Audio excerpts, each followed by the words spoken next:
Kerala high court ने Sabarimala gold missing court में एक और चौंकाने वाली बात कही है। इस बात की बहुत ज्यादा संभावना है कि मंदिर की द्वारपालक मूर्तियों में लगे सोने की असली परत को बेच दिया गया। कोर्ट ने उससे मिले पैसे के दुरुपयोग की संभावना भी जाहिर की है।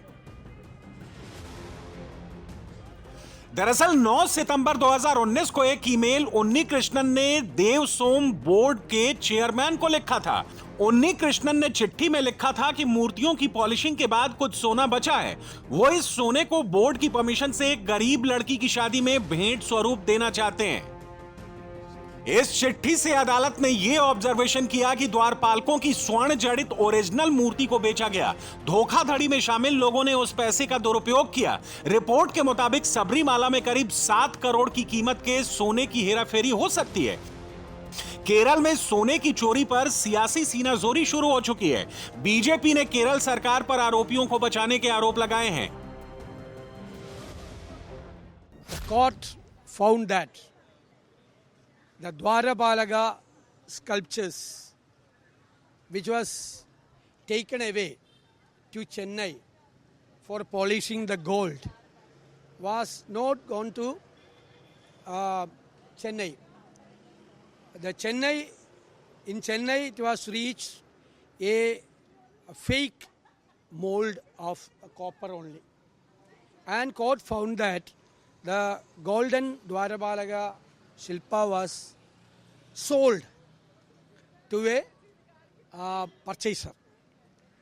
Somebody received a huge amount of money.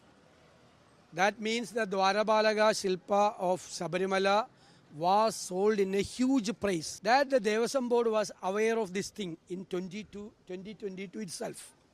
But they were not ready to initiate a FIR or criminal proceedings against this Unnikrishan Poti. Why? Because so many officials, authorities, both in government and in Devasam board, are involved in this theft. Kerala में सोना चोरी को लेकर सदन से सड़क तक विरोध प्रदर्शन शुरू हो चुके हैं। गोल्ड चोरी पर सियासी बवंडर शुरू होने के बाद केरल की विजयन सरकार बैकफुट में है। सरकार ने देवासोम बोर्ड के डिप्टी कमिश्नर बी मुरारी बाबू को सस्पेंड कर दिया है।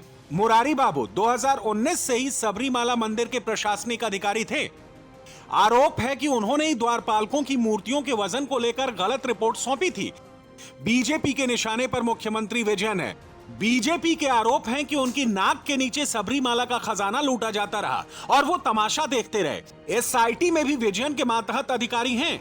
ऐसे में गोल्ड चोरी का सच तभी सामने आएगा जब केंद्रीय एजेंसी जांच करे।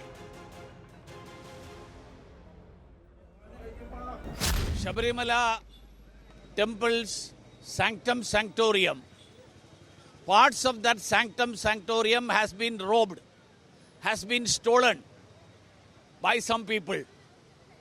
The court has very clearly mentioned in its judgment yesterday.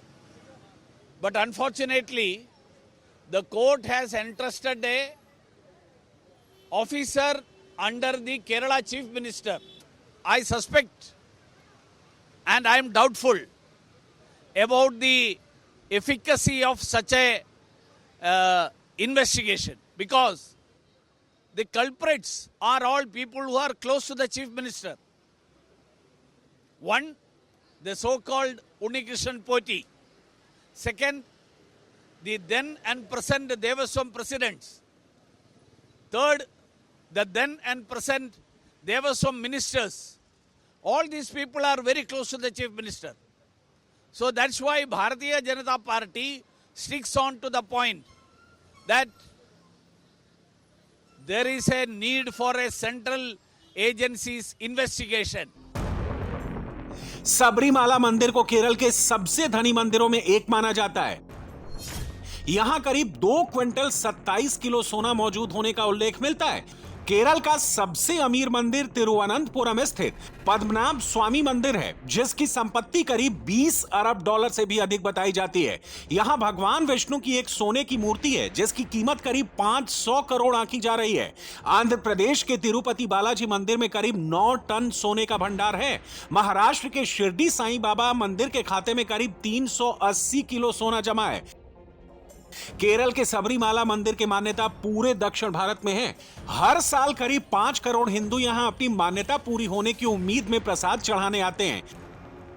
Makar Sankranti के दिन यहां भारी भीड़ जुटती है। दुनिया के कोने कोने से भगवान अयप्पा के भक्त यहां मकर ज्योति देखने आते हैं। ऐसी मान्यता है कि इस दिन भगवान अयप्पा यहां खुद देव ज्योति जलाने आते हैं। जैसे ही ज्योति की रोशनी दिखती है, एक शोर भी सुनाई पड़ता है। करोड़ों भक्त इसे ही मकर ज्योति कहते हैं। केरल का सबरीमाला मंदिर 18 पहाड़ियों के बीच बना है। 12वीं सदी में इस मंदिर का निर्माण हुआ था। करीब 900 साल पुराने मंदिर में कार्तिकेय भगवान अयप्पा के रूप में पूजे जाते हैं।